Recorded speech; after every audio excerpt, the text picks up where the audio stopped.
Oi, eu sou Vera Morgado e começa agora a revista da Câmara com as notícias que foram destaque na semana.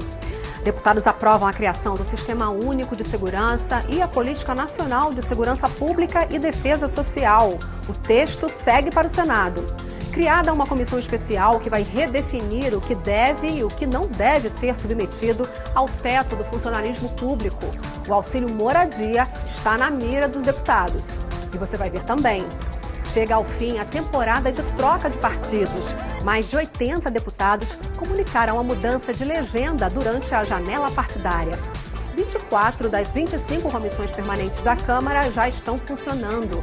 Falta apenas a Comissão dos Direitos da Mulher, com eleição marcada para a próxima quarta-feira.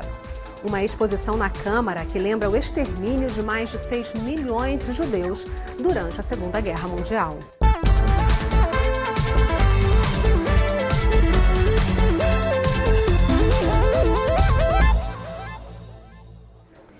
O plenário da Câmara aprovou o Sistema Único de Segurança Pública, o SUSP, que integra as ações e as investigações das polícias federal, civil e militar dos estados e mais uma série de órgãos, como bombeiros, agentes penitenciários e agentes de trânsito. Foi numa semana marcada pela obstrução feita pelos partidos de oposição em protesto contra a prisão do ex-presidente Lula. Na pauta, apenas um projeto, o que cria o Sistema Único de Segurança Pública.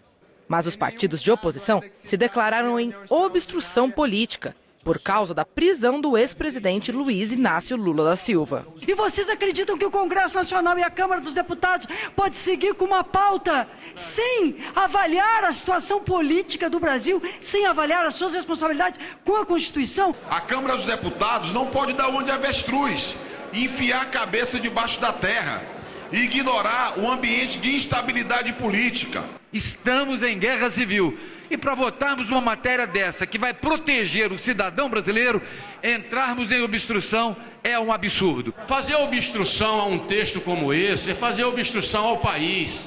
Isso é uma pauta positiva. E não ficou somente na obstrução. Os partidos de oposição também promoveram um ato em defesa do ex-presidente Lula dentro do plenário. Obstruir a direita, fazer baderna é outra coisa. Lula! Baderna é outra coisa. Brasileiro! O parlamento merece respeito. A justiça brasileira merece respeito. Lugar de ladrão é na cadeia. A quarta-feira no plenário começou pela retomada da discussão do projeto que cria o Sistema Único de Segurança Pública. Como na terça-feira, foram feitas muitas tentativas de obstrução. Apesar dos debates políticos, o projeto foi aprovado. A proposta que volta para o Senado tem o objetivo de fazer com que as corporações e os órgãos da área trabalhem juntos e, principalmente, troquem informações entre si. O órgão central do SUSP será o Ministério de Segurança, que vai fixar metas anuais para a prevenção e repressão de crimes e desastres. O texto ainda obriga a criação de conselhos de segurança e ouvidorias nos municípios, nos estados e em nível federal. Um bandido tinha várias identidades e os estados não tinham informação sobre os outros estados. Com esse sistema, nós vamos acabar com isso, ou seja, aquele que praticou o crime num estado será preso no outro estado por receber informações. Isso é extremamente importante. Nós oferecemos um substitutivo que fala em segurança cidadã e articulação entre os órgãos de estados democráticos, porque a ação de polícia tem que ter controle político sobre ela. O plenário também discutiu a proposta que muda o cadastro positivo, que já existe, mas ainda é desconhecido dos brasileiros. Ao contrário de hoje, em que só entra no cadastro quem solicita, a ideia do projeto é incluir todos nessa lista de bons pagadores. E quem não quiser fazer parte, pode pedir para sair. Mas a iniciativa não era consensual. Eu vou estar lá com todos os meus dados pessoais, bancários, financeiros, expostos como qualquer outra pessoa, para que possa ser compartilhado e comercializado. Nós entendemos que isso fere muito o princípio, principalmente o princípio da privacidade. Nós estamos preservando o sigilo bancário de todos os brasileiros, que optarem por participar do cadastro positivo. O cadastro terá apenas o histórico de crédito de cada consumidor. Esse projeto do cadastro positivo acabou não sendo votado.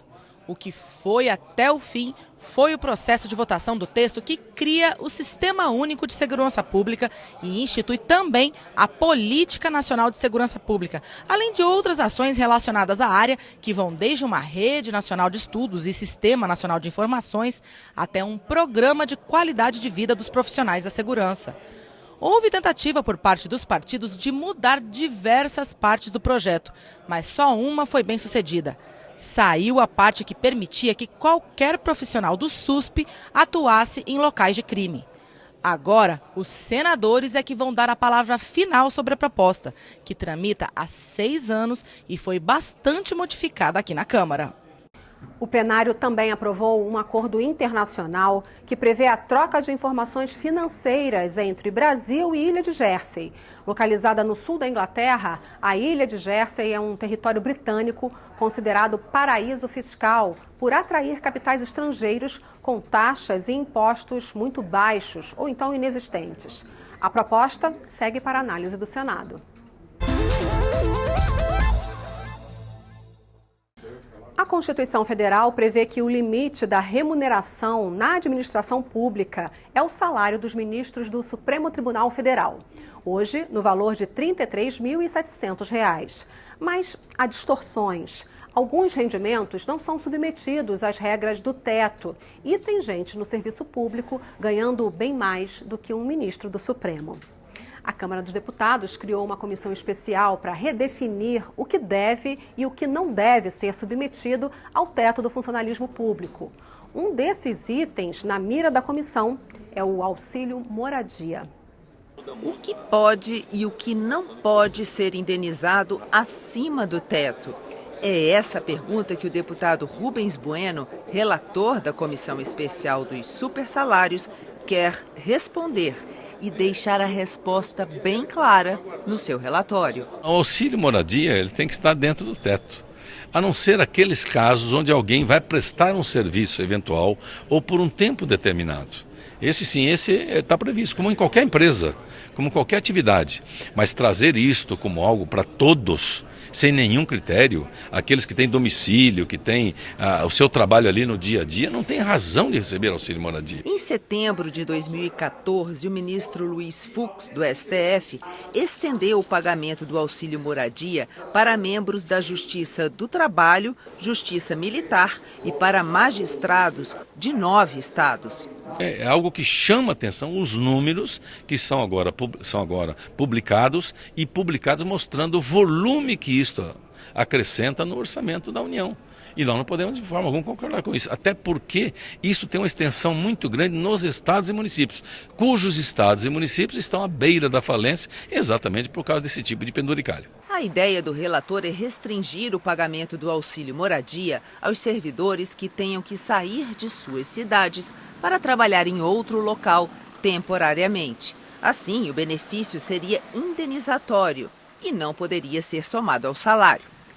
Ou seja, aquilo que for remuneratório tem que ser somado ao salário e entra no teto. O que não for, fica fora do teto do funcionalismo. Quem precisa realmente exercer sua função fora do local, da sua cidade, do seu estado, evidentemente tem direito ao auxílio moradia. O que não pode é generalizar. Na terça-feira, deve ser apresentado o relatório da comissão mista que analisa a medida provisória sobre o pré-sal. A proposta do governo é que a empresa Pré-Sal Petróleo S.A., criada em 2010, passe a comercializar o óleo extraído desses poços de forma direta, sem a necessidade de intermediação. Na semana que passou, os deputados e senadores ouviram representantes do governo para esclarecer dúvidas sobre o texto da medida provisória.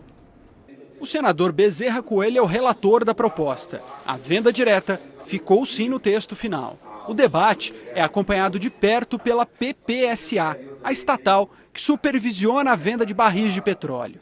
Antes, o negócio tinha que ser feito por um intermediário. Agora, a própria estatal poderá fazer a venda direta. Sem essa mudança, a tendência era o problema se agravar.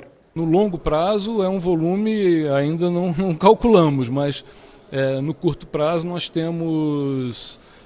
já comercializamos 500 mil barris e devemos comercializar mais 1 milhão de barris ao longo desse ano. Só essa primeira venda de 500 mil barris gerou algo em torno de 100 milhões de reais. O relator fez também algumas mudanças no texto. Entre elas, primeiro, o pagamento de impostos em novos contratos poderá ser feito não só com barris, mas também em dinheiro. E uma segunda mudança, a venda desses barris poderá ser feita em contratos de longo prazo para novas refinarias construídas em território nacional. É uma diretriz importante. O Brasil hoje já está importando mais de 650 mil barris de petróleo por dia, de derivados de petróleo, e como segurança estratégica nacional é importante ampliar essa capacidade de refino do país e ampliar os investimentos na indústria petroquímica. A oposição ainda analisa o texto, mas reclama de algumas mudanças. Se você poderá, você pode ser por leilão ou por outro tipo de comercialização, que pode não ser a melhor comercialização para ter o melhor preço. Os deputados se reuniram com o interventor do Rio de Janeiro, o general Braga Neto, e com o secretário de Segurança Pública, general Richard Nunes. Os parlamentares cobraram novamente as verbas para tocar a intervenção federal no Rio e comentaram o andamento das investigações do assassinato da vereadora Marielle Franco e do motorista Anderson Gomes, que completou 1 mês. A reunião aconteceu no Ministério da Defesa, em Brasília. Mais de 20 deputados participaram do encontro com os generais que estão no comando da intervenção no Rio de Janeiro.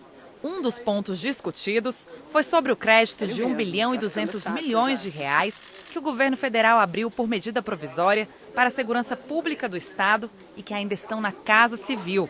Ou seja, ainda não foram repassados para as ações da intervenção, o que dificulta o andamento das operações. São só na Polícia Civil 63 operações represadas e elas serão feitas ao longo do trabalho da intervenção.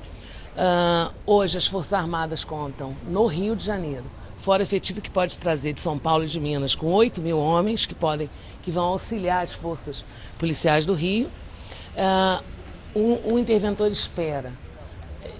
O interventor e o secretário de Segurança, o general Richard, eles esperam que imediatamente o governador cumpra o compromisso de pagamento do 13º dos servidores e ainda o pagamento do RAIS, que são 8 milhões de mês. Isso levará 1.200 homens para as ruas do estado do Rio de Janeiro. Sobre as investigações do caso Marielle Franco e Anderson Gomes, o deputado Pedro Paulo saiu confiante de que o caso será esclarecido.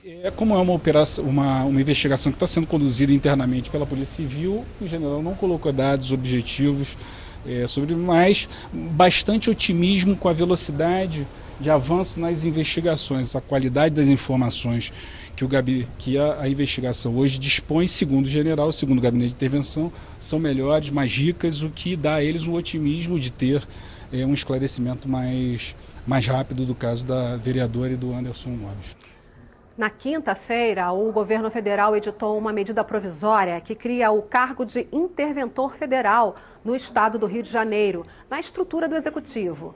Segundo a MP, este e outros 66 cargos e funções a serem criados serão extintos até 30 de junho do ano que vem. O texto também condiciona a criação dos cargos à autorização no orçamento da União. E você vai ver daqui a pouco, aqui na Revista da Câmara. Chega ao fim a temporada de troca de partidos. Mais de 80 deputados comunicaram a mudança de legenda durante a janela partidária. Uma exposição na Câmara que lembra o extermínio de mais de 6 milhões de judeus durante a Segunda Guerra Mundial. Eu volto já.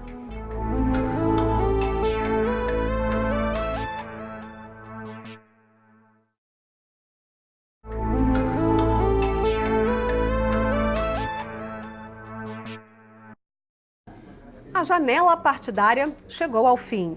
Durante um período de 30 dias, mais de 80 deputados puderam trocar de partido sem perda do mandato eletivo. A janela se repete em todos os anos eleitorais e, com o fim dessa brecha, começa a ficar mais claro o equilíbrio de forças aqui na Câmara, como mostra o repórter Tiago Ramos. A troca de partido abre espaço para uma acomodação das forças políticas. No balanço geral, aquele que mais ganhou parlamentares foi o Democratas. O partido está com 12 deputados a mais. O segundo partido que mais cresceu foi o PP, Partido Progressista, com 8 deputados a mais. Os que mais perderam foram o PMDB e o PSB. O PMDB perdeu 7 deputados e o PSB perdeu 8. O deputado Hildo Rocha, do PMDB, acha que muitos deputados foram seduzidos com promessas de mais espaço, por exemplo. Promessas que podem não ser cumpridas. Partidos que não têm condições de cumprir o que prometeram para os deputados e as deputadas vão ter dificuldades na frente, porque eles não vão atender esses deputados vão ficar muito revoltados com o que virá em relação às promessas feitas. Até este momento, 85 deputados trocaram de partido. E esse nem é o número final dessas mudanças, não. Isso porque existe uma diferença entre o discurso político e a prática oficial. Para que a Câmara reconheça oficialmente essa mudança, o deputado precisa comunicá-la. Isso depende, obviamente, de cada um dos deputados. Mas o importante aí é entender o quadro geral dessas mudanças, que revela o equilíbrio de forças na Câmara. Em primeiro lugar está o bloco formado pelo Partido Progressista, Podemos, Avante e PEN. Em segundo lugar está o PT. Em terceiro, o PMDB. Em quarto, o PSDB. Em quinto, o Democratas. Em sexto, o PR. Em sétimo, o PSD. Em oitavo, o bloco formado por PTB e PROS. Em nono, o PSB. Em décimo, empatados, estão o PRB e o PDT. Restam 60 deputados distribuídos entre os demais partidos. O Democratas subiu alguns degraus nessa escada. Duplicamos a bancada, agora com a posição firme, com um presidente da Câmara dos Deputados conduzindo com muita firmeza a Câmara, com muito equilíbrio e com muita competência.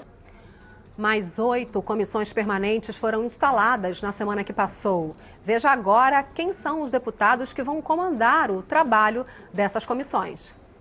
Na Comissão de Meio Ambiente, foi eleito o deputado Augusto Carvalho.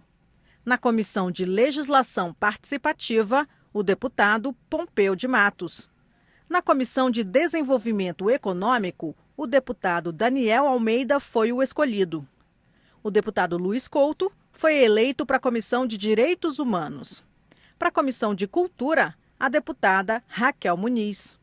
A eleita na Comissão de Defesa dos Direitos da Pessoa Idosa foi a deputada Júlia Marinho. A Comissão de Desenvolvimento Urbano será presidida pela deputada Margarida Salomão. E para a Comissão de Ciência e Tecnologia, o deputado Goulart.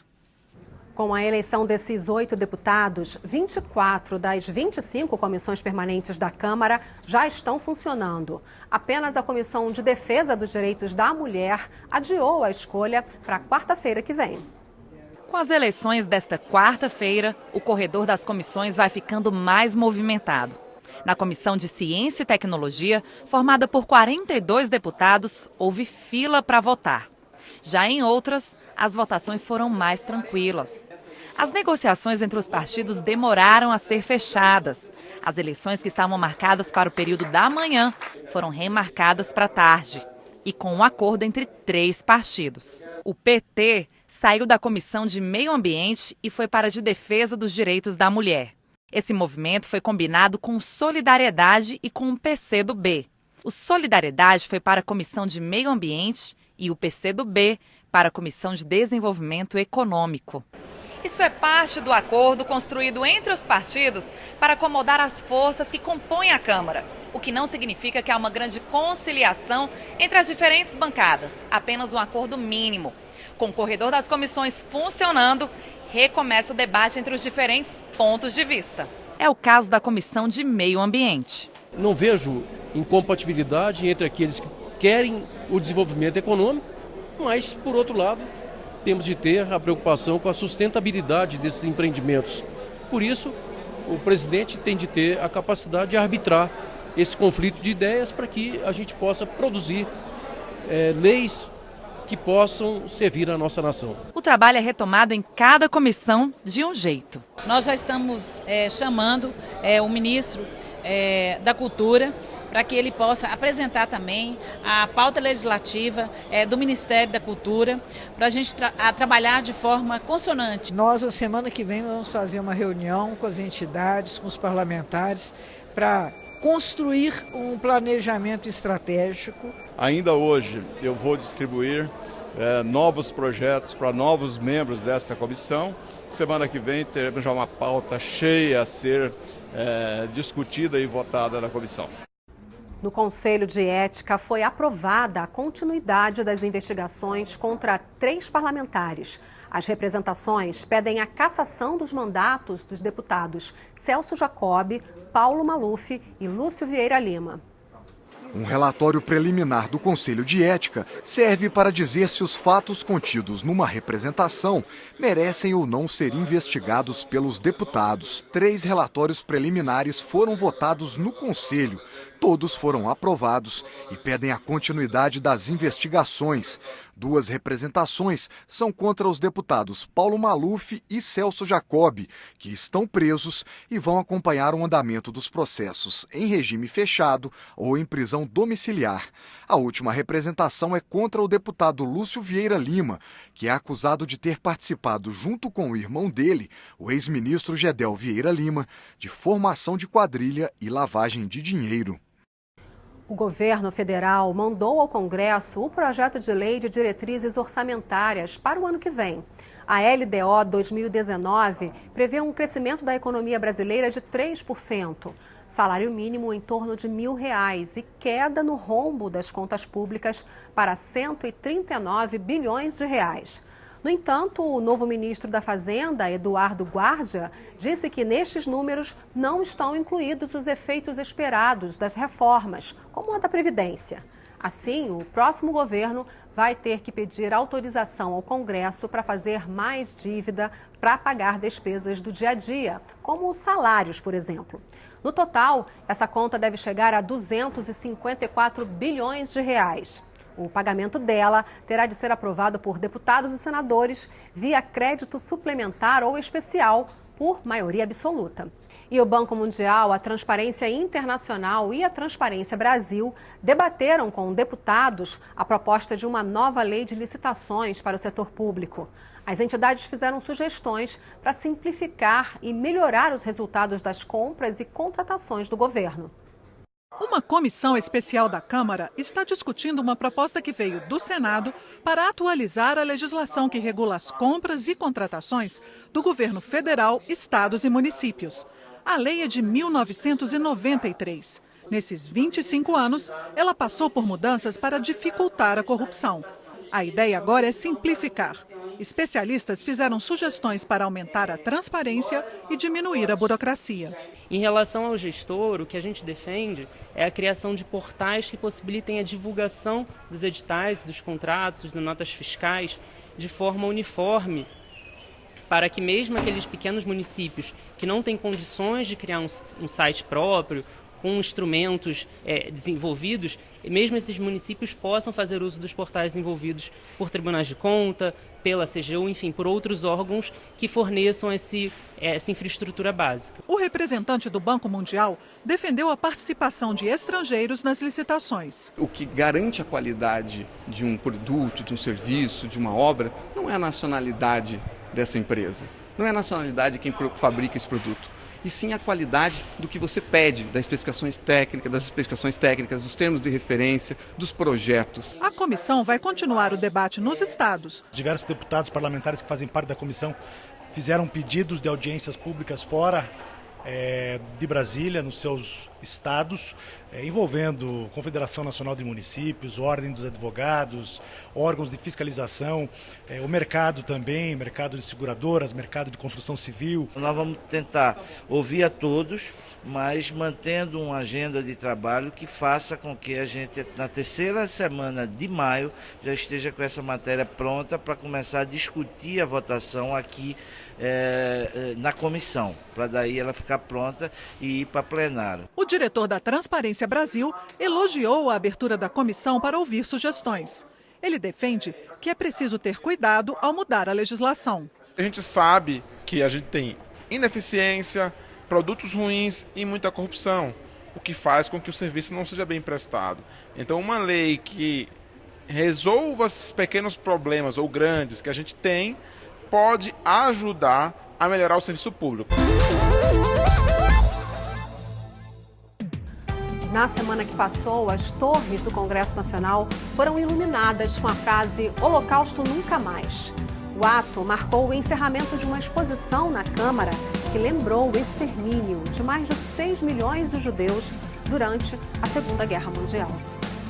A projeção nas torres do Congresso relembrou a barbárie cometida contra o povo judeu pela Alemanha nazista na Segunda Guerra. A iniciativa fez parte do encerramento da exposição Shoah, o Holocausto, como foi humanamente possível, que foi montada na Câmara e cujo acervo agora retorna ao Museu do Holocausto, em Curitiba. Falar sobre o Holocausto significa falar sobre vida, trazê-las para o presente, para a gente planejar um futuro mais justo para todo mundo.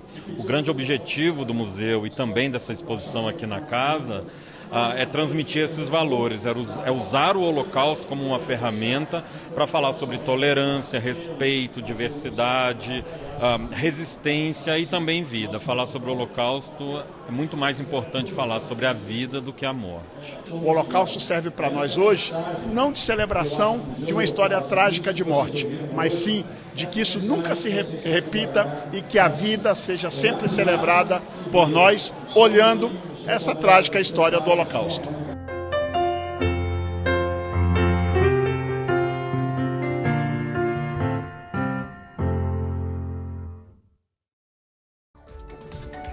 Você pode rever a revista da Câmara na nossa programação e também pela internet. O endereço é youtube.com/Câmara dos Deputados Oficial, tudo junto. Obrigada pela companhia. Tchau!